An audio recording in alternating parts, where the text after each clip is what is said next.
I'm the only one in this group who's not certified at anything, but I own the gear, so that's why I'm here. Taking my baseball and I'm going home. Yes, and when You're the eye candy. Yeah, I we am already the eye candy. We determined that. already determined that.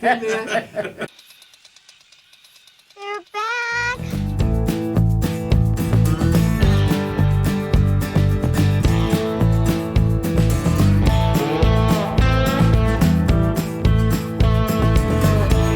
welcome beer to whiskey sippers and slammers.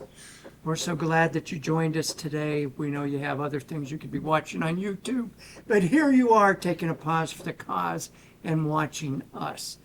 Today we're doing a Big John and 5 episode. However, we are at Noble Vice Wine Company in the northeast section of Greater Greenville, South Carolina.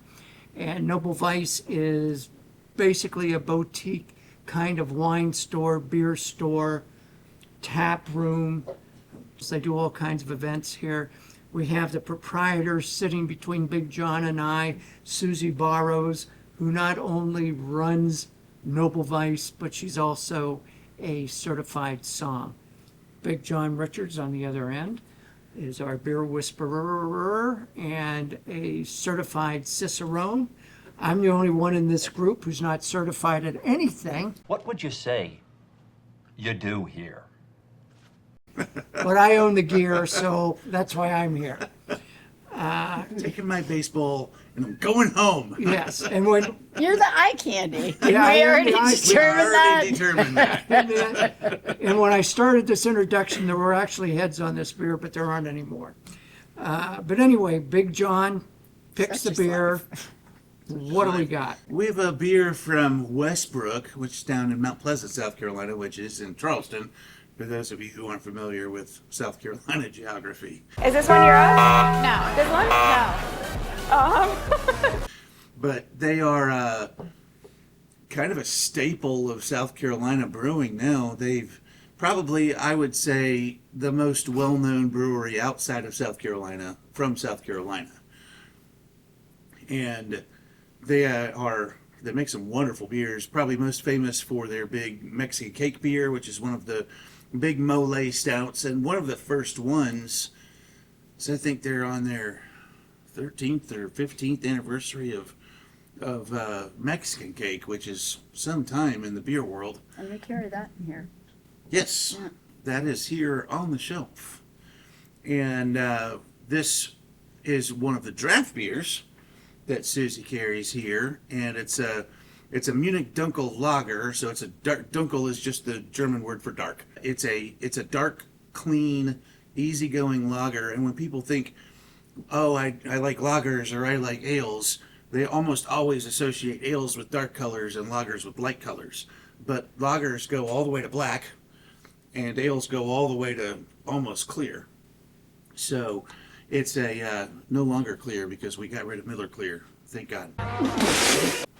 But this is a Thank you, Jesus. really, really fun, very true to style Munich Dunkel Lager, or as true to style as you're going to get in the States anyway.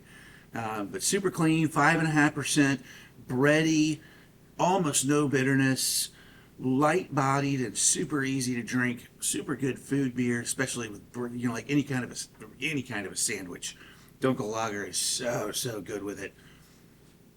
So we'll jump right in and taste it, and then we can talk about it and see if we have questions or comments Text or Miss Lily.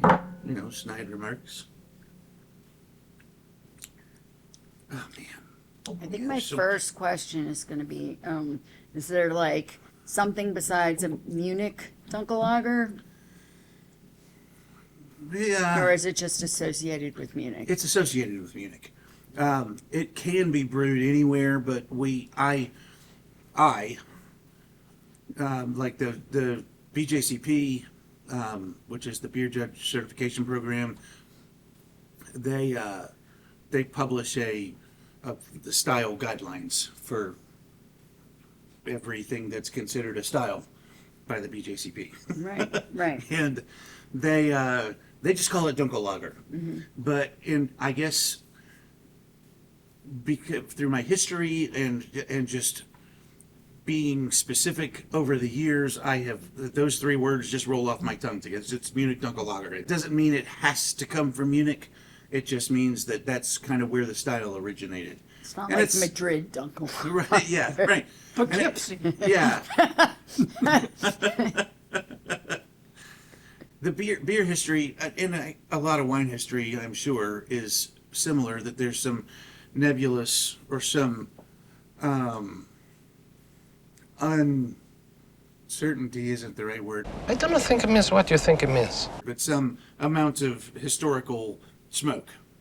Right. That means we have a pretty good idea of where this stuff came from and how it was first brewed and put together, but we don't have a lot of, hard and fast. This person brewed it this way, then that person brewed it that way, and then it changed because that person brewed it that way. But this style of beer came from Bavaria, Right. and specifically that means Munich. And so would this be something that they typically drink in Oktoberfest? Or No.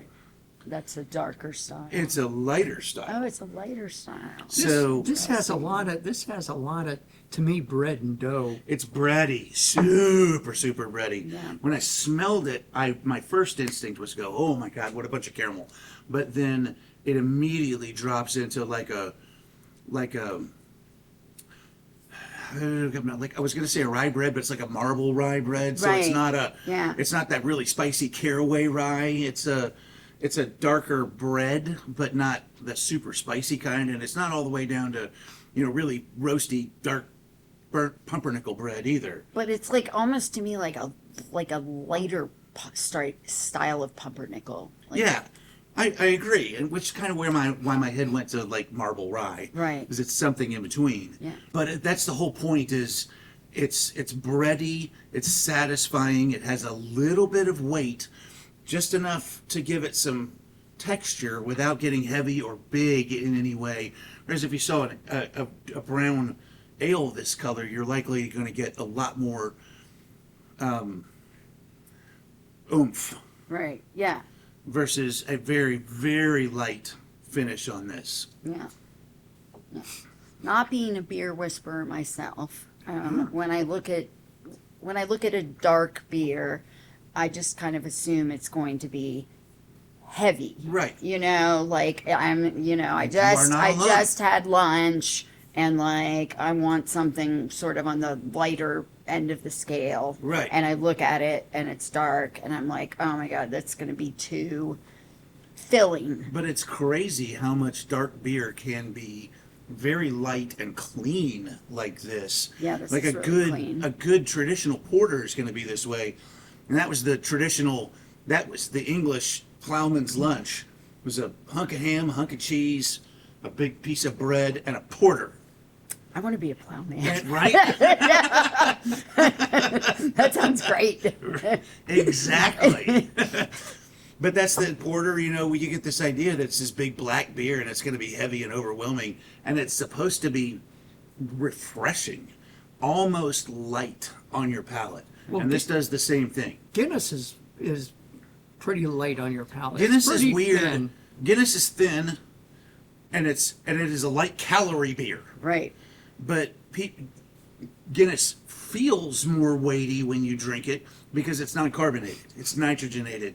So the texture of it, this is much more lively because the carbonation just pings on your palate and lifts the heaviness up. Whereas a nitrogenated beer doesn't have that. It just sits. And so you think you're drinking something heavy, and so you think you're getting full. But Guinness is 118 calories. It might as well be an ultra. Right. Yeah. I think that's one of the weirdest things I've ever learned about beer is like how Guinness has less calories than Almost everything. yeah. And it's what? It's 4.2%. Yeah, 4.2%. Yeah. I mean, you're supposed to just knock those back. And you're the same with this. This is built to be a table beer. You know, sit down and have it with a meal. Have 3 or 4 of them if you want to, and you could still get up and walk away. Right. Although at 5.5%, this is pretty big for a table beer, and it's pretty big for a Dunkel Lager in the grand scheme of things. But welcome to American beer. Well, and I feel like I could enjoy this with a meal, and it's Others. not going to like either overwhelm the food Yes. or kind of like fill me up too much while I'm eating my meal. It's going to be complementary to it. Yes, and that's exactly right. And it'll pick up so many different food flavors with the breadiness, the little bit of spicy hops that you probably are tasting on the finish. Where you can do so many things with a Dunkel Lager like this that other beers won't hold up. Right. Right. Anything else? Now we're approaching our expiration date. We've probably already exceeded it, but that's okay. We've expired. So damn lucky. See you next time.